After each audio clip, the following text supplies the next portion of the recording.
একে আপু বলছিল যে তিশা আপুর যে ওর কি বাবার পরিচয় আছে, ওর কোন বাবা বিদেশে থাকে, ওর পরিচয় দিতে বলেন, ওর যদি সৎ সাহস থাকে। মনে আছে আপনারা আগের ভিডিওটাতে আমার আগের ভিডিওটাতে দেখেছেন না, আজকে এই কথা বলছে।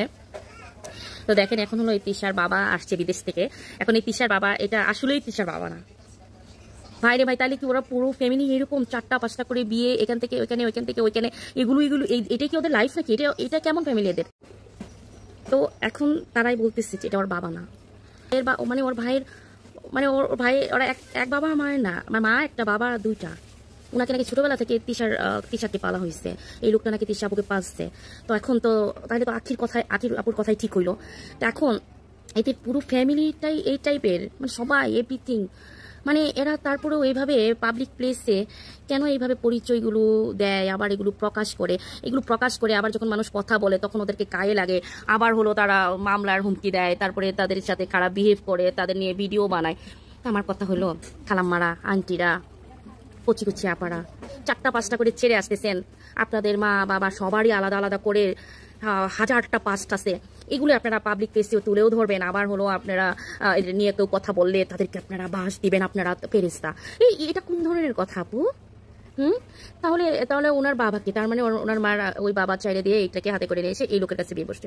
এই লোকের কাছে এখন কোন বাচ্চা নাকি এর আগে মাঝখানে বিয়ে হয়েছে তাও আমি জানি না, আমি যেহেতু জানি না এটা নিয়ে আমি বলবো না। এখন উনি হয়তো বা তার এই ভাইটাকে দেখেন সবাইকে নিয়ে কিভাবে আগলায় রাখছে, অথচ আখি মেয়েটাকে তাড়িয়ে দিয়ে এরকম করে এখন নিজে কি সুন্দর করে সাজুগুজু করে টাইম স্পেন্ড করতেছে। এখন এই টাইম স্পেন্ড করতেছো ভালো কথা, তো তুমি এনজয় আসো, ভালো আসো, তারপরে আবার তুমি এই বড় বড় কথা বলো, আবার মানুষ এগুলো নিয়ে কমেন্ট করে, ওগুলোর অ্যান্সার দিয়ে হাসি খুশি। এখন আপায় ছোট বাচ্চা নিয়ে কয়দিনও হয় নাই, আবারও বাচ্চা হাই রে শখ। যদি হইতো যে প্রথম মা হচ্ছে এত শখ কাজ করতেছে, কোন ভাই কোন এঙ্গেলে একটা বাচ্চা রেখে আসছে। এখন আমি ভেবে নিতেও চাচ্ছিলাম না, আল্লাহ দিয়ে দিতে। তার মধ্যে মানে বুঝতেছিলাম না যে কে কিভাবে নিবে ফ্যামিলি। আমাদের তিশা আপা প্রেগনেন্ট, আকিকে তাড়িয়ে দেওয়ার পরে এত বেশি এনজয় আর এত ভালোবাসা বেড়ে গেছে যে আপা প্রেগনেন্ট। তো আসলে এই খুশি নাকি ধরে রাখার মতো না, বোঝানোর মতো না, আসলে সে বুঝাইতেই পারবে না। এটা আনফর্চুনেটলি হয়ে গেছে, যতদিন না থাকাতে একা একা অনেক সুন্দর সুন্দর টাইম স্পেন্ড করাতে আসলে হয়ে গেছে আর কি। তো এগুলো কি ওদের কষ্ট লাগে না? মানে একটা বাচ্চা হওয়া মানে এদের কাছে এত নর্মাল ইজি। তো যাই হোক, আল্লাহ সুস্থভাবে অন্তত বাচ্চাগুলোকে জন্ম দিক, নিয়ে আসুক, এই দুয়াই করি। এদের কথা আর কি বলবো। তো আপুরা ভাইয়ারা, আপনারা যদি আপনাদের বেড শেয়ার আমাদের পাবলিক প্লেসে না করেন তাহলে আপনাদের বেডের খবর আমরা জানতাম না, আর সেটা নিয়ে আমরা কথাও বলতাম না। আপনার ফ্যামিলি নিয়ে কথা আমাদের বলার কোনো ঠেকা লাগে নাই, কোনো মানুষেরই না। আপনারা যখন এসে বলেন তখন 1000টা প্রশ্ন পাবলিকের মনের মধ্যে জাগে। তো তখন পাবলিক কথা বললে তখন আপনাদের জায়গা মতো লাগে। তো এটা তো উচিত না আপু, হয়তো এগুলো বন্ধ করবেন, আর তা না হলে ভদ্র হয়ে যান।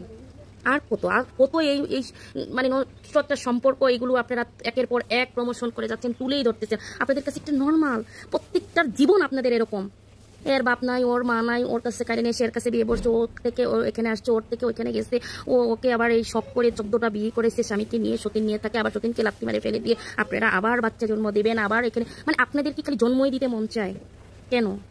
এমন কর্মের সাথে আপনাদের এত বাচ্চা জন্ম দেওয়া লাগবে কেন? এইভাবে এগুলো কি আপনাদের নাই? হ্যাঁ, এটা কোনো জীবন হলো? তো আপনারা একটু যদি ভালো হয়ে যাইতেন তাহলে আমাদের ভালো হতো। আর তা না হয় আপনাদেরগুলো আপনাদের কাছে রাখেন, পাবলিক প্রেসার নিয়ে আসেন না।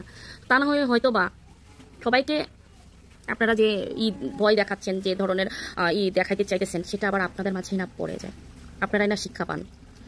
সবাই ভালো থাকবেন, সুস্থ থাকবেন, আমার জন্য দোয়া করবেন। আর যারা ইউটিউবটা এখনো সাবস্ক্রাইব করেনি সবাই সাবস্ক্রাইব করে দেবেন, আর লাইক কমেন্ট শেয়ার করবেন, বেশি বেশি করে ভিডিও দেখবেন, আর কমেন্ট করে অবশ্যই জানাবেন। তো আপার কথা আর কি বলবো, আপার কথা আর নাই বা বলি, আপাকে নিয়ে আমার কিছু বলার নেই। আল্লাহ হাফেজ।